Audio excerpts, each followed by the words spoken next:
Hey, hey, come along to the 108th running of the Indy 500 with us.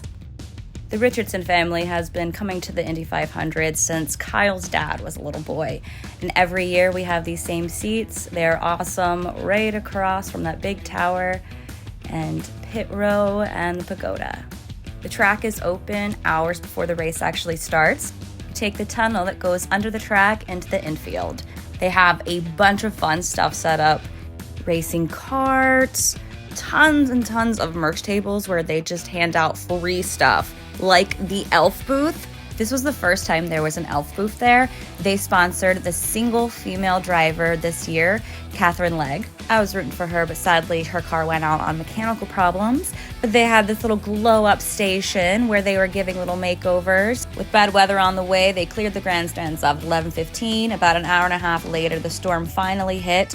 Luckily, I had taken Graham prior to the clearing of the grandstands, and we went deep under, staying safe and dry. When everything was clear, we got to go back up to our seats and watch the big dryers come out and dry the track. They were pretty cool. They were extremely loud, but you could feel the warmth up in the bleachers. At about 3:30, the track was dry and we were ready to go. Jordan Sparks slayed the national anthem, as if we'd expect anything less from her. Dylan Sprouse was the grand marshal and sent the drivers to their cars. Nobody really knew who he was, but I do. Love you, Dylan. Actors Jodie Comer and Austin Butler waved the green flags. This is the only footage of the race I got because I was too excited watching everything, but there was a crash literally in the first turn of the race.